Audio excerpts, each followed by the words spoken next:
Devils 34, London Broncos 4. Brilliant win, this one for Salford. They did it tough, though, didn't they? Great first half from the London Broncos. They were well and truly in the game. It took 32 minutes for Sam Stone to crash over. And after some really good defensive work from London, they'll be very disappointed in the way that they conceded that first try. And then, of course, in the second half, a quick double. First of all, Dion Cross. What a beautiful little pitching wedge over the top by Mark Sneyd, who was incredible with the boot. 3 brilliant kick through, 2 from course to Lafai. This one for Dion Cross. He really was the master of the grubber, and the chip over the top was Mark Sneyd in this one. Well taken from Dion Cross. And then the try of the game, 51 minutes. Tim Lafai, beautiful move from the Salford Red Devils from right to left. Then it comes to Lafai. James Meadows bringing the gift. Get out of the way, James. The big don't argue from Tim Lafai. Off he goes. And then, getting to the detail, folks. What a brilliant centre play. Brilliant centre play. As Tim Lafai is running down, he knows he's got the fullback to beat, and he straightens him up on the left-hand side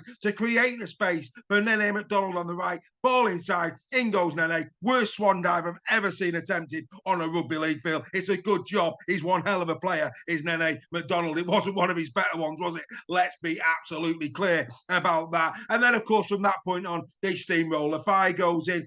Really good break and great move for the right try. I thought Sneyd was going to go in himself for that, but manages to keep the ball alive. I thought that was a really good try as well.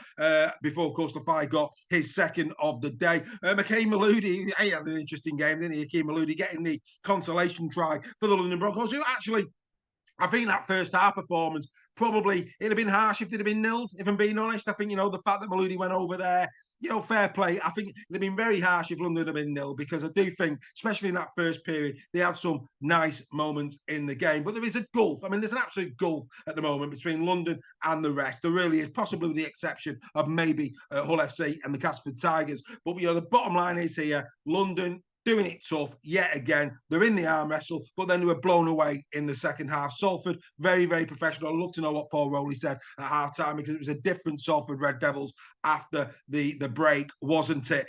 Really good. Every single stat, 55% of the possession was Salford Red Devils, 32 completed sets to 24 in Salford's favour. Over 1,900 metres, just short of 1,500 metres for the London Broncos in this one. I mean, believe it or not, the errors and the missed tackles were pretty similar. It was an error fest, especially in that first period. But like I say, Salford, in the end, getting the job done and return to 6th spot in Super League. They continue to be in and around the playoffs yet again. Paul Rowley will be hoping and praying that it's not as cruel as 2023 when they missed out on the final game in round number 27. But at the moment, they're well and truly in the mix for that top 6 position, aren't they? Without doubt. Right, let's get into the 3-2-1 on this one. I'm sorry, Sky, and I'm sorry, the Rugby Football League, and I'm sorry, all these people who are giving points. Sometimes you've got to look past Mark Sneyd. Yes, Sneyd had another great game, but Tim Lafai was the player in this game. Tim Lafai scored 2 tries, and that run on 51 minutes that got, that got Salford 3 scores ahead was a crucial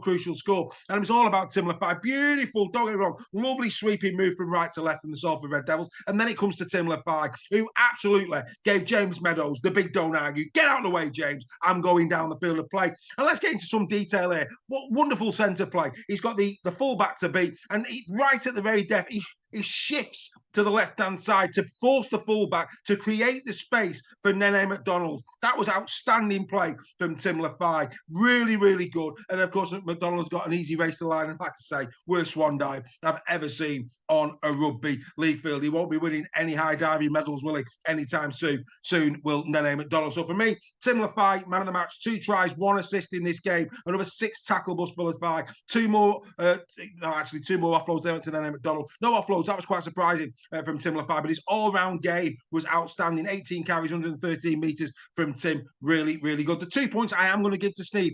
4 brilliant assists from Mark Sneyd. Like I say, with the boot, incredible. Very unlucky not to get the try himself when it was, of course, the right try. His kicking game throughout the game, really good. His attacking kicks, his kicks in general play, really, really strong from Sneedy. So, yeah, really, really deserving. And 5 tackle busts as well in this game, which you don't normally see from Mark Sneyd. So you've got to give him his due on that. And 1 point goes to Nene MacDonald, another try, another 168 metres from Nene.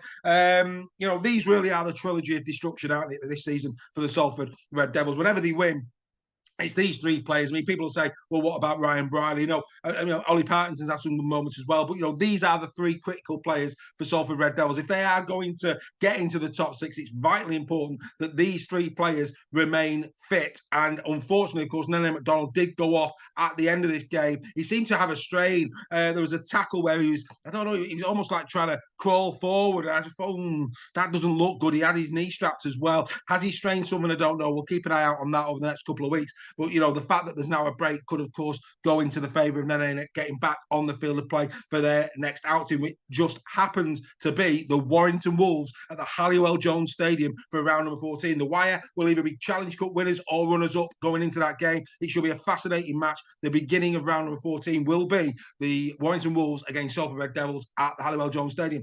As for the London Broncos, next up for them, St Helens at home. It doesn't get any easier, does it, for them? You can't see them really, especially after a 2-week break. Saints will probably go there, I think, and do a bit of a job, but we'll find out come round number 14. So there you go. Another edition of In the Sheds is coming to an end. That is the entire round 13 done and dusty for you. We hope you're enjoying In the Sheds again this season. Great analysis as always, bit of fun along the way in some of the episodes as well. Make sure to like, comment and subscribe. We will be back for round number 14. In the Sheds just continues throughout the season. Don't worry about that. Stay tuned, because what's coming up now on the out is a great try from this game, but also what you've got to look forward to from Super League Raw this week going forward. Enjoy your rugby league. Enjoy the Challenge Cup final. We will be back, of course, live 8 p.m.